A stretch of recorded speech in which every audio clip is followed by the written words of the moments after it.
탈 것의 역사는 곧 인간의 편리함을 향한 집념이라고 생각을 해요. 두 발로 맨 처음에 걷고 뛰던 인간이 내연기관, 그 전에는 마차, 석탄을 떼가지고 기차 이런 것들이 있었다면 이제는 전기, 수소를 활용한 운송수단이 나왔죠. 오늘은 그 진화의 여정을 버스라는 키워드로 한번 풀어보겠습니다. 안녕하세요, 버스킹입니다. 오늘은 저희가 버스 유튜버잖아요. 좀 이런 영상 한번 찍어보고 싶었어요. 버스의 역사라든지 우리나라 버스는 어떤 식으로 발전해왔는지 그 부분을 한번 다뤄보는 시간을 가져볼 수 있도록 하겠습니다. 우리나라 버스가 어떻게 바뀌어왔는지 한번 이야기를 나눠보는 시간을 가져보도록 하겠습니다. 1960년대에서 70년대죠. 국산 관광 버스들이 이제 도입되기가 시작했어요. 1960년대 세안자동차라고 대우자동차죠. 그리고 이제는 대우자동차가 단종됐습니다. 이 당시에 세안자동차와 현대자동차가 본격적으로 국산 버스를 생산하기 시작했어요. 이 시기에는 주로 관광버스, 수학여행이라든지 단체 행사 이런 용도로 많이 사용했었죠. 차체는 대부분 이제 트럭의 셰시를 개조를 했었고 좌석 배치도 엄청 단순했어요. 냉방장치도 좀 미비했고요. 여름에는 선풍기나 창문을 개방하는 경우가 많았다고 합니다. 이 당시 대표 모델은 현대의 RB635 관광버스랑 시외버스를 겸용했다고 해요. 세안버스는 이제 BU 시리즈라고 해가지고 이렇게 두 군데 회사에서 버스들이 양산됐다고 보시면 됩니다. 이 당시에 버스는 이제 단순한 이동에서 단체 관광, 여행 이런 쪽으로 범위가 넓혀졌다고 생각됩니다. 그 다음에 1980년대 이 시기에는 버스가 상당히 대중화되고 편의 기능이 향상이 됐어요. 1970년대 말에서 80년대까지는 고속도로가 확장이 많이 됐어요. 경부고속도로라든지 호남, 영동 여러 교통 운송 시설이죠. 고속도로가 많이 확장이 됐고 관광버스, 육송 운송 수단들이 많이 발전을 하게 됐습니다. 이 시기에 에어컨도 본격적으로 장착이 되고 노래방 기계라든지 안에 편의시설들이 설치가 돼서 좀 안에서 노래도 부르시고 술도 드시고 하는 이미지가 형성이 됐다고 보시면 됩니다. 이때 대표하던 이제 모델이 현대는 RB520, 540, 대우 같은 경우는 BF101이라고 합니다. 이 당시에 여러 가지 편의성이 좀 향상이 됐었던 것 같아요. 1990년대 이때는 관광버스의 전성기라고 불리기도 해요. 왜냐? 고속도로망이 전국적으로 막 확대가 됐어요. 그리고 이제 우리나라가 잘 사니까 해외 관광객들도 막 증가됐겠죠. 그러면은 뭐가 수요가 증가했겠어요? 관광버스 수요가 증가한다. 그래서 이때는 차체 디자인들도 좀 둥그스름하고 버스 자체도 좀 현대식으로 좀 바뀌고 실내 편의성도 전에는 단순하게 노래방 기계만 있다든지 이랬다면은 이제는 차량 안에 냉장고, 온수기, TV, 비디오, 음악 같은 거, CD 같은 거 다 향상이 됐다고 볼 수 있겠죠. 이때 당시에는 일부 차량들이 에어 서스펜션도 도입되고 해가지고 승차감 또한 완전히 향상됐다고 볼 수 있습니다. 이때 대표 모델로는 현대 에어로시티라든지 에어로 퀸 차량들이, 그 다음에 대우 같은 경우는 이제 BH120, 115, 로얄 시리즈들. 단순한 이동수단이라기보다는 관광버스는 소규모 축제라는 이미지가 형성되는 시기이기도 했습니다. 여기서 단점이 하나 있어요. 이 전세버스 업종이 상락 업종으로 볼 수 있는 시기이기도 합니다. 그 다음에 2000년대 초반 관광버스들이 럭셔리로 이제 가는 거죠. 본격적으로 과열되기 시작해요. 차량이 제작돼서 나오는 게 문제가 아니라 신차가 나오잖아요. 차량을 튜닝을 하기 시작해요. 외부보다는 내부를 어떤 식으로 튜닝을 하냐, 아까 말한 TV라든지 냉온수기 이런 건 기본이고 차량 안에 스피커 8개, 위에 상부에 8개, 아래 하부 앉는데 막 8개, 맨 뒤에 우퍼 달고 음향시설 빵빵하게, 위에 조명 다 개조해요. 튜닝해가지고. 제가 알기로 지금도 어느 지역에서는 시설이 안 돼 있으면 사람들이 차를 안 부른다고 해요. 그 정도로 좀 민감해지 게 된 시기라고 생각을 합니다. 제가 알기로는 차량 시설 튜닝하는 비용이 적게는 1000만원, 많게는 3000만원, 4000만원까지 드는 걸로 알고 있거든요. 이거는 지금도 하고 있습니다. 이렇게 튜닝하는 거는. 그래서 2000년대 이제 대표 모델 같은 경우는 현대 유니버스 모델이 출시가 되는 시점이고 기아는 그랜버드 모델이 출시가 되는 시점입니다. 현재까지도 계속 생산이 되고 있죠. 이 모델들은. 이동 중에도 호텔급 편의시설을 제공할 수 있는 버스들이 출시가 됐습니다.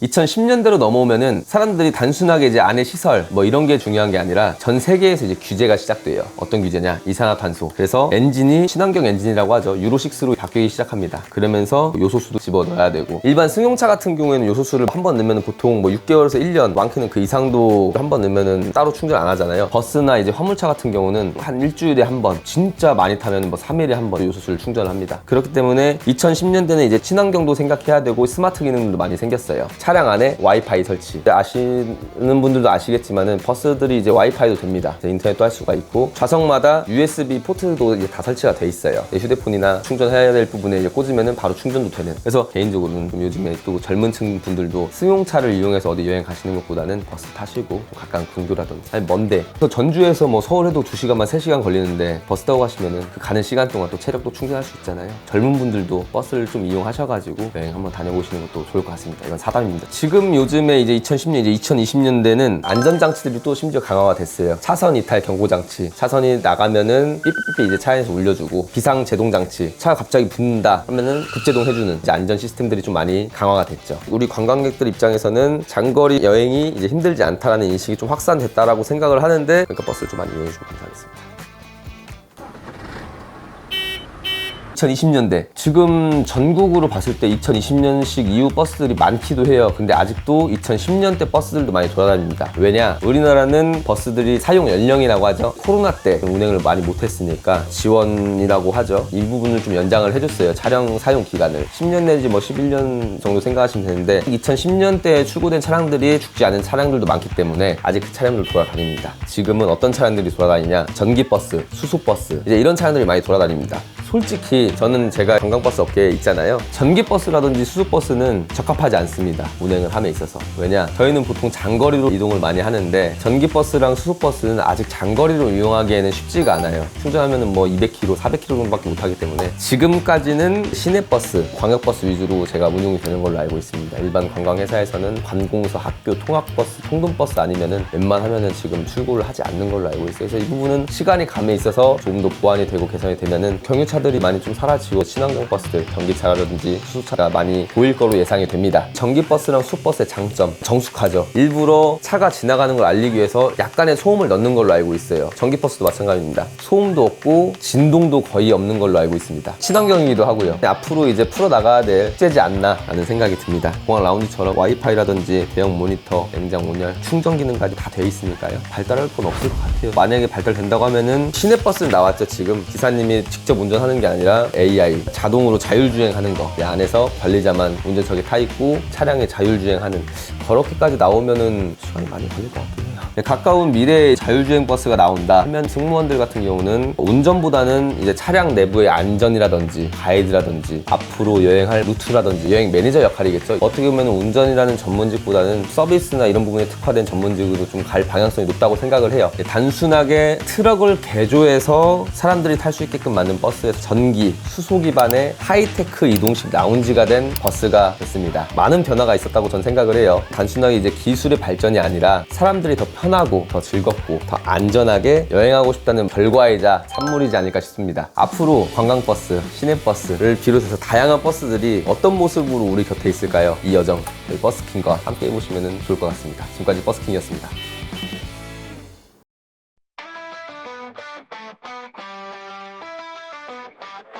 시동이 도착되고 핸들은 타연 도로라는 바다 위로 오는 트랙, 브레이크는 잠시 내리는다. 우리 여정은 멈추지 않아.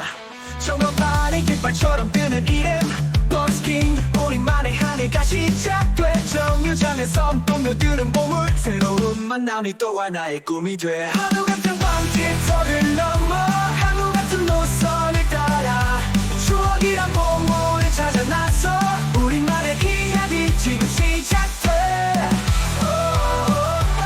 우린 달린다 버스원을 향해. 언덕은 거센 파도, 내비게이션은 나침반. 방향을 잃어도 괜찮아, 동료들이 함께니까. 운행은 우리의 항해, 도로는 끝없는 바다. 정류장마다 새로 생긴 소중한 이름, 잊지 못할 순간 우린 오늘 더 달린다. 추억이란 보물을 품고.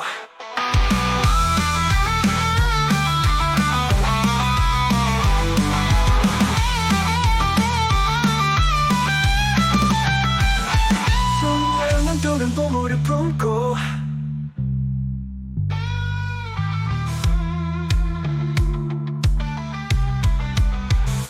하루 같은 광지터를 넘어 하루 같은 노선을 따라 추억이란 보물을 찾아 나서 우린